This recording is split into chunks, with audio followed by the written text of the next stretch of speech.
Sir, કહ્યું છે કે કોંગ્રેસ પાર્ટી હંમેશા દારૂ માટે લડાઈ કરે છે. તો નેક્સ્ટ તમારું શું કઈ ટાર્ગેટ છે? બીજા કોઈ વિસ્તારમાં કે કોઈ માહિતી તમારી પાસે આવી છે કે દારૂ વેચાય છે યા ત્યાં તમે કોઈ રેડ પાડવાના છો? સર, જે તમે દારૂ ઉપર રેડ પાડી હતી જનતા રેડ, આ વિશે સારોલી પોલીસને કેમ અત્યાર સુધી 3 મહિના સુધી આ સ્ટેન્ડ દેખાણું નહીં? સપોઝ કોઈ તમને ફોન કરે કે અમારા વિસ્તારમાં આ ગેરકાયદેસર પ્રવૃત્તિ છે, તો સર તમે આવો તો શું તમે તેમને સપોર્ટ કરશો? શું તમે ત્યાં રેડ પાડવા જશો ખરા? સર, જનતા રેડમાં તમે કહો છો કે અમે લોકો 1 કલાક સુધી વાટ જોઈ, એટલું લેટ સારોલી પોલીસ આવી, તો એના માટે તમે શું કહેશો? ત્યાંના બુટલેગર લોકોએ પથ્થરમારો ને એવું ચાલુ કર્યું, પણ અમે લોકો તમે દારૂ પકડ્યું, અંદાજિત કેટલું હશે? કેટલું દારૂ વિદેશી પકડાનો? નમસ્તે દર્શક મિત્રો, હું ઝારખંડ ડેલી ઇન્ડિયા ટીવીમાં તમારું સ્વાગત કરું છું. દર્શક મિત્રો, સુરત શહેરમાં આજથી 2 દિવસ પહેલા સારોલી વિસ્તારમાં ભારત કેન્સર હોસ્પિટલની બાજુમાં કોંગ્રેસ પાર્ટી દ્વારા જનતા રેડ પાડવામાં આવી, જેમાં દેશી અને વિદેશી દારૂના સ્ટેન્ડ ધમધમી રહ્યા હતા. ત્યાં જનતા રેડ પાડવામાં આવી અને પુષ્કળ પ્રમાણમાં વિદેશી દારૂ પકડ્યું. આવી રીતે વિદેશી દારૂ પકડાતા સમગ્ર સુરત શહેરમાં જ્યાં ચોરી છુપીથી છાનવ છૂપું જે બુટલેગરો દારૂનો વ્યવસાય કરી રહ્યા હતા, ત્યાં ખળભળાટ મચી ગયો છે. એટલું જ નહીં, પણ ગાંધીના ગુજરાતમાં દારૂ બંધ છે, સુરત શહેરમાં દારૂ બંધ છે, ત્યારે સારોલી વિસ્તારમાં આવી રીતે વિદેશી દારૂનો સ્ટેન્ડ ધમધમી રહ્યો હતો.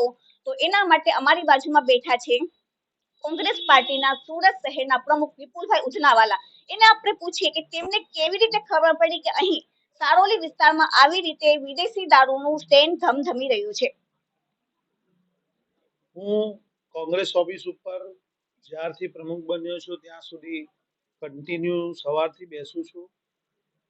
લોકોની ઘણી સમસ્યાઓ આવે છે, કોર્પોરેશનને લગતી, પોલીસને લગતી, સરકારી કોઈ પણ કામની. હમણાં એસઆઈઆર બાબતમાં તો છેલ્લા 3 મહિનાથી મને એવી કેટલીક આ જે બહુ ગંભીર સમસ્યા છે દારૂના અડ્ડાવાળી, કે જે મોહલ્લાની બહાર, સોસાયટીની બહાર, શાળાઓની બહાર અને ખુલ્લેઆમ જાહેરમાં જે દારૂના અડ્ડાઓ ધમધમે છે, એ બાબતસરની મને કમ્પ્લેન આવે છે, ફોન પર પણ આવે છે.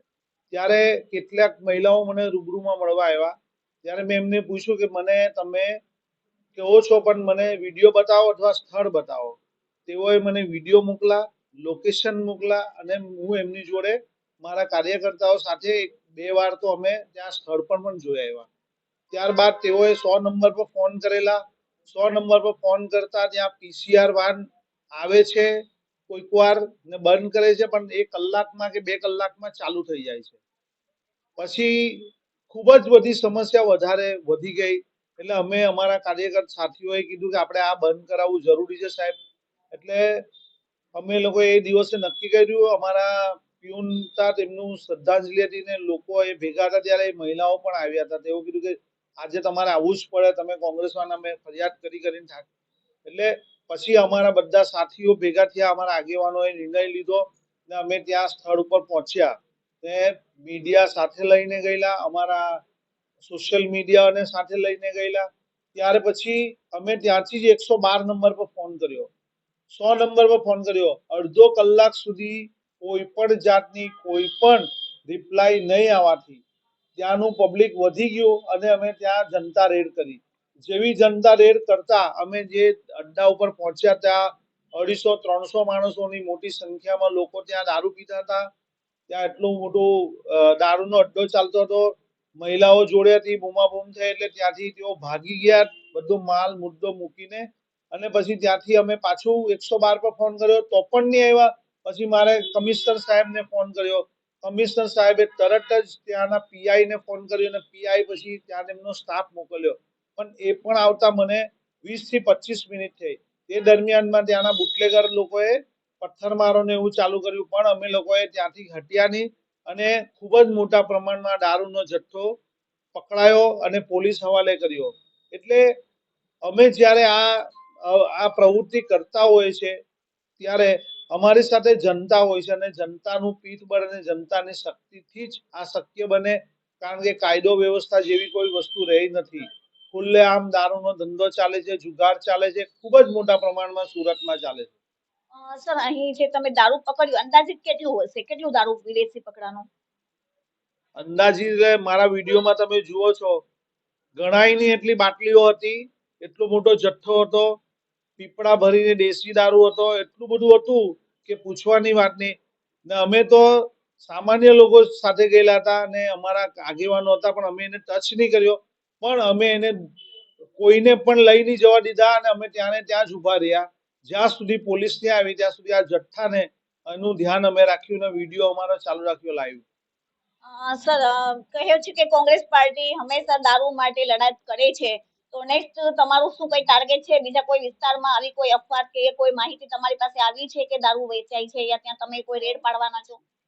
જ્યારથી આ રેડ પડી છે ત્યારથી મારો ફોન સતત ધમધમે છે કે અહીં અડ્ડો ચાલે છે, અહીં અડ્ડો ચાલે છે, આ પોલીસ સ્ટેશન વિસ્તારમાં ચાલે છે, ખૂબ જ મોટા પ્રમાણમાં સ્કૂલની બહાર ચાલે છે, જાહેર બજારમાં ચાલે છે, અહીંયા મહિલાઓની સંસ્થા છે ત્યાં ચાલે છે, અહીંયા અવર જવર છે બાળકોની. હવે એટલી બધી દૂષણ મોટું છે.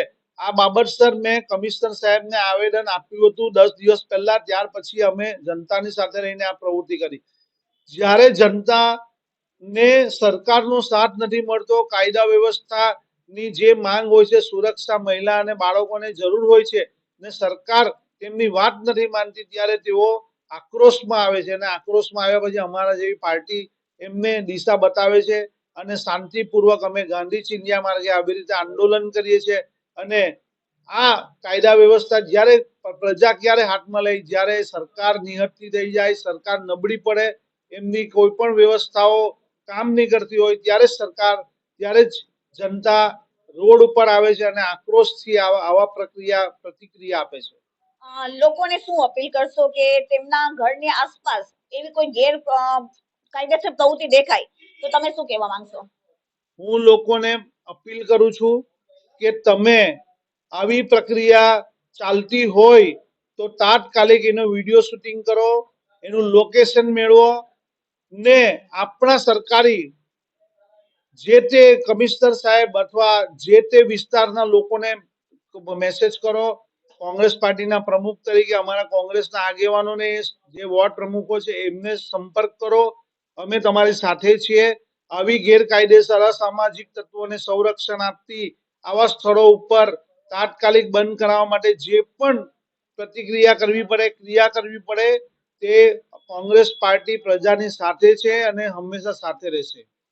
સર, જે તમે દારૂ ઉપર રેડ પાડી હતી, જનતા રેડ, આ વિશે સારોલી પોલીસને કેમ અત્યાર સુધી 3 મહિના સુધી આ સ્ટેન્ડ દેખાણું નહીં? સુરતની અંદર ઓછામાં ઓછા દરેક પોલીસ સ્ટેશન વિસ્તારની અંદર ખૂબ જ મોટા પ્રમાણમાં આખા શહેરની ખૂણે ખૂણામાં દારૂના અડ્ડા ચાલે છે. એ અહીંના હોમ મિનિસ્ટર અને ડેપ્યુટી સીએમ છે, એમનું હોમ શહેર છે, એમનું પોતાનો વિસ્તાર છે. તેઓ ખૂબ જ જબરજસ્ત ભાષણો કરે છે, ખૂબ સરસ બોલે છે, પડકારે છે, જાત જાતના વરઘોડા કાઢવાની વાતો કરે છે. પણ જ્યારે દારૂના અડ્ડાઓ બંધ તમે નીકળો છો, સામાન્ય જનતા નીકળે છે, ત્યારે એમને દારૂના અડ્ડાની વાત થાય તો તેઓ આંખ આડા કાન કરે છે અને સુફિયાની વાતો કરીને ભાષણ કરીને જતા રહે છે. હું એ પણ કહેવા માંગુ છું કે જે પ્રિન્ટ મીડિયા, સોશિયલ મીડિયા કે યુટ્યુબ ચેનલ વાળા જે પણ વિસલ બ્લોવર હોય, સામાજિક જાગૃત નાગરિક હોય, તેઓને પણ આપ સૌ વિનંતી કરું છું કે આવી દુષ્કર્મ ચાલતા હોય, આવી દૂષણો ચાલતા હોય તો તેમનો સંપર્ક કરો. તેઓ પણ જાગૃત છે અને આપણા શહેરને સ્વચ્છ રાખવું, સુરત શહેર આપણું છે, ત્યાં તે નશા મુક્ત કરવાનું છે અને એ માટે આપણે જે પણ કરવું પડે તેમનો સહયોગ લઈ અને આ ડેલી ન્યૂઝ હોય કે બીજા પણ ન્યૂઝ હોય જે આપણને સાથ સહકાર આપે છે તો તેમનો પણ સંપર્ક કરવો એવી હું વિનંતી કરું. સર, જનતા રેડમાં તમે કહો છો કે અમે લોકો 1 કલાક સુધી વાટ જોયો, એટલું લેટ સારોલી પોલીસ આવી, તો એના માટે તમે શું કહેશો? હું કમિશનર સાહેબને એવી અપીલ કરું છું, સાહેબ જ્યારે હું પ્રમુખ છું ને હું 112 નંબર જે તમે આપેલો નંબર ને હું ફોન કરું છું તો નથી આવતી, તો સામાન્ય જનતાની શું હાલત થતી હશે? આ અસામાજિક તત્વો કેટલા શક્તિશાળી હોય છે, જે સામાન્ય પબ્લિકની ઉપર કેટલા હાવી થઈ શકતા હોય છે. તો એ 112માં જો તાત્કાલિક પીસીઆર વાન કે એમની સુરક્ષા માટે એમને બોલાવવામાં આવે અને નહીં આવે, ત્યારે આમ જનતાની હાલત એકદમ જ દયનીય બની રહી છે. તો જો પોલીસ 100 નંબર પર ફોન કરવાથી અથવા અમારે જાતે ફોન કરવાથી પણ નહીં આવે ને તમારે ફોન કરવું પડે એ એ બાબત સર આ પીઆઈ અથવા આ પોલીસ સ્ટેશન અથવા આ કંટ્રોલ રૂમની અંદર વ્યવસ્થા સુધારવી છે, કારણ કે આ બધી મોટી મોટી વાતો અને મોટા મોટા ભાષણથી પબ્લિકની સુરક્ષા થતી નથી. વાસ્તવિકતા અલગ છે, પ્રેક્ટિકલ હાલત અલગ છે.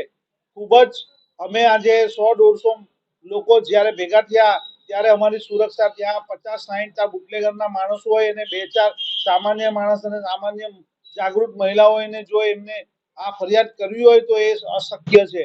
જેથી તમે સુરક્ષા અને બંદોબસ્ત મજબૂત બનાવો એવી મારી અપીલ છે. લાસ્ટ સવાલ, સપોઝ કોઈ તમને ફોન કરે કે અમારા વિસ્તારમાં આ ગેરકાયદેસર પ્રવૃત્તિ છે, તો સર તમે આવો તો શું તમે તેમને સપોર્ટ કરશો? શું તમે ત્યાં રેડ પાડવા જશો ખરા? અમે પહેલી પ્રતિક્રિયા એવી હોય છે અમારી કે અમે જે તે પોલીસ સ્ટેશનના પીઆઈ ને હું તો મારા લેવલે કમિશનર સાહેબને રજૂઆત કરું છું, પણ હવે પછી હું એક લિસ્ટ બનાવી અને પોલીસ કમિશનર સાહેબને આપીશ કે સાહેબ આટલી ફરિયાદો અમારી પાસે આવી છે, તેનું તાત્કાલિક નિરાકરણ કરો, નહીં તો અમારે જનતાને કાયદો હાથમાં લેવો પડે એવી નોબત નહીં લાવો, કારણ કે જનતાની સુરક્ષા કરવાનું કામ તમારું છે. જનતા પોતાની સુરક્ષા નહીં કરી શકે. તમને પગાર મળે છે, તમે સરકારી કર્મચારીઓ, તમારી ફરજ છે. એટલે પહેલી વાત તમારી બને કે તમે તાત્કાલિક જનતાની સુરક્ષા કરો. સો દર્શક મિત્રો, આ હતા સુરત શહેરના કોંગ્રેસના પ્રમુખ વિપુલભાઈ ઉધનાવાલા, જેમની સામે આપણે વાતચીત કરી અને જાણ્યું કે જે 2 દિવસ પહેલા તેમણે જનતા રેડ પાડી હતી અને તેમના વિડીયો શહેરભરમાં ખાસા એવા વાયરલ થયા હતા અને સમગ્ર શહેરભરમાં જે દારૂનો વ્યવસાય કરનારા હતા તેમાં ખળભળાટ મચી ગયો હતો. હવે આ શહેર પ્રમુખોમાં કહ્યું છે સુરતની જનતાને કે તેમને જ્યારે પણ કોઈ પણ જાતની જરૂરત પડે, કોઈ પણ સમસ્યા હોય તો પહેલા પોલીસનો સંપર્ક કરો. જો પોલીસ દ્વારા તમને કોઈ પણ જાતનું સપોર્ટ ન મળે, કોઈ પણ જાતનો સાથ ન મળે, તો વિપુલભાઈ ઉધનાવાળા જે કોંગ્રેસના પ્રમુખ છે તે તેમને સાથ અને સહકાર આપશે. તાત્કાલિક તેમનો સંપર્ક કરવો. કેમેરામેન મેરાતની સાથે Zara Khan, daily India TV, Surat.